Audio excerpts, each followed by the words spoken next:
4.5 മാസമായി തൃശ്ശൂരിലെ jubilee mission ഹോസ്പിറ്റലിലെ നഴ്സുമാർ നടത്തിവന്ന സമരം ഒത്തുതീർന്നു. വളരെ സന്തോഷമുള്ള കാര്യം. ന്യായമായ ആവശ്യങ്ങൾ അംഗീകരിക്കട്ടെ.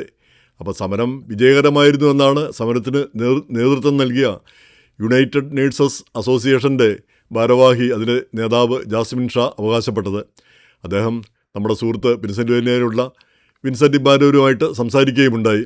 അപ്പം വിൻസെൻ്റ് ഇമ്മാനൂരും ഭാര്യ ബ്രിജിത്തും അതുപോലെ തന്നെ അവർ നേതൃത്വം കൊടുക്കുന്ന പിയാനോ എന്ന നേഴ്സിംഗ് സംഘടനയുമൊക്കെ കേരളത്തിലെ നേഴ്സുമാരുടെ അവകാശങ്ങൾക്ക് വേണ്ടി പതിറ്റാണ്ടുകളായി പോരാടുന്നവരാണ്. പല കാര്യങ്ങളിലും അവർ മുൻനിരയിൽ നിന്ന് പ്രവർത്തിക്കുന്നു. അപ്പോൾ അവരെ ആയിട്ട് സംസാരിച്ചപ്പോൾ ഈ അവകാശവാദങ്ങൾ എത്ര കണ്ട് ശരിയാണെന്ന് എനിക്ക് അറിഞ്ഞുകൂടാ. കാരണം ഒരു വിഭാഗം വെബ്സൈറ്റുകൾ പറയുന്നത് സമരം ഭയങ്കര പരാജയമായിരുന്നു, ഒരു കാര്യം അവർ നേടിയില്ല എന്ന്. മറ്റൊരു വിഭാഗം നേരെ തിരിച്ചും പറയുന്നു. എങ്ങനെയായാലും ഈ സമരമുണ്ടായപ്പോൾ മുതൽ രണ്ട് ചിന്താഗതികളാണ് ഉണ്ടായിരുന്നത്. ഒന്ന്, ഇവർക്ക് കേരളത്തിൽ ഏറ്റവും അധികം ശമ്പളം കിട്ടുന്നുണ്ട്. പിന്നെ ഇപ്പോൾ ഇവർ സമരം നടത്തുന്നത് ഈ അവിടെ കോർപ്പറേറ്റ് ആശുപത്രി വരാനും അല്ലെങ്കിൽ മറ്റ് ആശുപത്രികൾ വരാനും ഈ ജൂബിലിയെ പൊളിക്കാനുമുള്ളൊരു ശ്രമമാണ്, അതിനു വേണ്ടിയിട്ടുള്ള ഒരു തന്ത്രമാണ്. അതിനു വേണ്ടിയിട്ട് ആരൊക്കെയോ ഇവരെ ഉപയോഗിക്കുകയാണ് എന്നുള്ള രീതിയിലായിരുന്നു പ്രചാരണങ്ങൾ. ഒരു വിഭാഗം ആളുകൾ ആ നിലപാടിനെ വിശ്വസിക്കുകയും ചെയ്തു, ഒരു കൂട്ടം ആളുകൾ അതിനെ എതിർക്കുകയും ചെയ്തു. എന്തായാലും ഈ ജാസ്മിൻ ഷാ പറഞ്ഞത് ഈ തൃശ്ശൂർ അതിരൂപതയുടെ കീഴിലാണ് ഈ ആശുപത്രി. അപ്പോൾ തൃശ്ശൂർ അതിരൂപതയുടെ ആർച്ച് ബിഷപ്പ് മാർ ആൻഡ്രൂസ് താഴത്ത് ഈയിടയ്ക്ക് സീറോ മലബാർ കൺവെൻഷനിൽ പങ്കെടുക്കാൻ വേണ്ടി ചിക്കാഗോയിൽ വന്നിരുന്നു.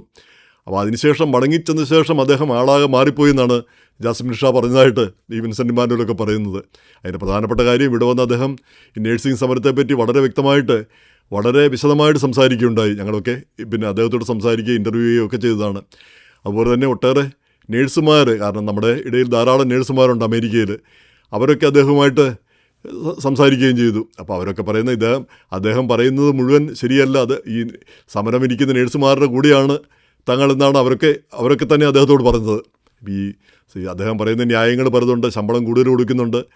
പിന്നെ ഈ ആശുപത്രിയെ പൊളിക്കാൻ വേണ്ടി, ഇത് സാധാരണക്കാരുടെ ആശുപത്രിയാണ്, ചിലവ് കുറഞ്ഞ ആശുപത്രിയാണ്, ആർക്കും ചെറിയ തോതിൽ നല്ല ചികിത്സ കിട്ടുന്ന സ്ഥലമാണ്, ഏറ്റവും വിദഗ്ധ ചികിത്സ കിട്ടുന്ന സ്ഥലമാണ്.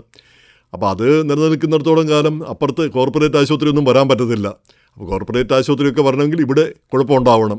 അപ്പോൾ അതിനുള്ളൊരു ശ്രമമാണ് എന്നാണ് അദ്ദേഹമൊക്കെ പറഞ്ഞത്. പക്ഷേ ഇവിടെ ഉണ്ടായിരുന്ന നേഴ്സുമാർ പലരും, ഞാൻ ഓർക്കുന്നുണ്ട്, ലാലി കളപ്പുരയ്ക്കൽ, അങ്ങനെയുള്ള പല ആളുകളും പിന്നെ ആർച്ച് ബിഷപ്പിനോട് തന്നെ അത് പറയുകയുണ്ടായി. ആ നിലപാടുകൾ, പിന്നെ പ്രശ്നം പരിഹരിക്കണം, അങ്ങനെയല്ല, അങ്ങനെ ചിന്തിക്കുന്നത് ശരിയല്ല എന്നുള്ള രീതിയിൽ.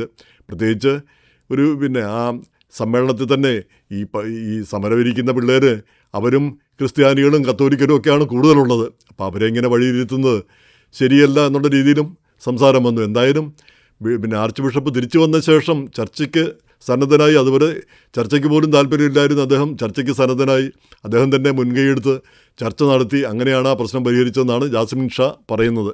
അങ്ങനെ ഒരു ഒത്തുതീർപ്പ് ചർച്ച വന്നു. ചർച്ച വരുമ്പം പിന്നെ അങ്ങോട്ടും ഇങ്ങോട്ടുമൊക്കെ കൊടുക്കൽ വാങ്ങലുകളുണ്ടാകും. അങ്ങനെയാണല്ലോ എല്ലാ കാര്യങ്ങളും തീരുമാനമാകുന്നത്. അതനുസരിച്ച് തങ്ങൾ ആവശ്യപ്പെട്ടതെല്ലാം കിട്ടിയെന്നാണ് അദ്ദേഹം പറയുന്നത്, അദ്ദേഹം അവകാശപ്പെടുന്നത്. എനിക്കറിഞ്ഞുകൂടാ, ഉറപ്പില്ല. പിന്നെ ഈ നേഴ്സുമാർ അവർ ഏത് വാർഡിലാണോ ജോലി ചെയ്തിരുന്നത് അവിടെ തന്നെ തിരിച്ചെടുക്കും. അതുപോലെ തന്നെ ശമ്പളത്തിൽ വർധനവുണ്ട്, അല്ലെങ്കിൽ വർധനവ് കിട്ടും. ഇങ്ങനെയുള്ള കാര്യങ്ങൾ, പലവിധ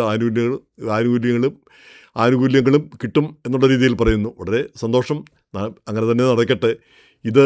ഈ നേഴ്സിംഗ് സമരം നമ്മുടെ നാട്ടിൽ ഈ നേഴ്സുമാർ ഒരുപാട് പേര് നേഴ്സിംഗ് പഠിക്കുന്നു എന്നുള്ളതാണ് നമ്മുടെ നാട്ടിലെ പ്രശ്നം. കാരണം വിദേശത്ത് പോകണമെങ്കിൽ ആകപ്പാടെ പറ്റുന്ന ഒരേ ഒരു ജോലി ഈ നേഴ്സിംഗ് പഠിക്കുക എന്നുള്ളതാണ്. വേറെ ഏതെങ്കിലും പഠിച്ചാൽ അമേരിക്കയിലോ മറ്റു രാജ്യങ്ങളിലോ ഒന്നും വരിക അത്ര എളുപ്പമുള്ള കാര്യമല്ല. ഇതിന് മാത്രം ഒരു ക്ഷാമം ഇപ്പോൾ നിലനിൽക്കുന്നുണ്ട്. അപ്പോൾ അതുകൊണ്ടാണ് ആളുകൾ കൂടുതലായിട്ട് നേഴ്സിംഗ് പഠിക്കാൻ പോകുന്നത്. അത് ആശുപത്രികൾ മുതലാക്കുന്നു. കാരണം സപ്ലൈ കൂടുതൽ, അതിനാൽ ഡിമാൻഡ് കുറവ്. അതാണ് അവസ്ഥ. നേരെ മറിച്ച് ഇവിടെ അമേരിക്കയിൽ നേഴ്സുമാർക്ക് ക്ഷാമമുണ്ട്. അതുകൊണ്ട് അവരുടെ ശമ്പളം കുറയ്ക്കാനൊന്നും പറ്റില്ല. ശമ്പളം കുറച്ചാൽ അവർ ആ സ്ഥാപനത്തിൽ നിന്ന് അടുത്ത സ്ഥാപനത്തിലേക്ക് പോകും. അങ്ങനെയുള്ളൊരവസ്ഥയുണ്ട്. പക്ഷേ എന്നാൽ കൂടി ചില അവസരങ്ങളിൽ നേഴ്സുമാർക്ക് ജോലി നഷ്ടപ്പെടുന്ന സ്ഥിതികളും നമ്മൾ കാണാറുണ്ട്, ചുരുക്കമായിട്ടെങ്കിലും. അപ്പോൾ എങ്ങനെയായാലും ഈ സമരം ഒത്തുതീർന്നതിൽ സന്തോഷമുണ്ട്. ഇങ്ങനെ കുട്ടികൾ വെയിലത്തിരുന്ന് വെയിലും മഴയും സഹിച്ച് തങ്ങൾക്ക് ന്യായമായി കിട്ടേണ്ട അവകാശങ്ങൾക്ക് വേണ്ടി പോരാടുന്നു എന്ന് പറയുന്നത് ഖേദകരമാണ്. അത് ന്യായമായിട്ടുള്ളത് കൊടുക്കുക തന്നെ വേണം. അത് ആര് സമരം നടത്തിയാലും, അത് ഞാൻ മുമ്പ് തന്നെ പറഞ്ഞ പോലെ, അത് നേതാവ് ബിൻ ലാദനാണെങ്കിലും നമുക്ക് പ്രശ്നമില്ല. ചോദിക്കുന്നത് ശരിയാണെങ്കിൽ, അത് ന്യായമാണെങ്കിൽ അത് അംഗീകരിക്കണം. അപ്പോൾ അത് ആരെക്കൊണ്ട് ചോദിപ്പിക്കുന്നു എന്നുള്ളതല്ല പ്രധാനപ്പെട്ട കാര്യം. അപ്പം ശ്രദ്ധിക്കേണ്ട ഒരു കാര്യം, എന്തായാലും ആ സമരം പിന്നെ അവസാനിപ്പിച്ചതിന് എല്ലാവർക്കും അഭിനന്ദനങ്ങൾ. ഈ തൃശ്ശൂർ ആശുപത്രി വളരെ മികച്ച രീതിയിൽ ഇനിയും പ്രവർത്തിക്കട്ടെ, കുറഞ്ഞ നിരക്കിൽ ചികിത്സ നൽകട്ടെ, നല്ല ചികിത്സ നൽകട്ടെ.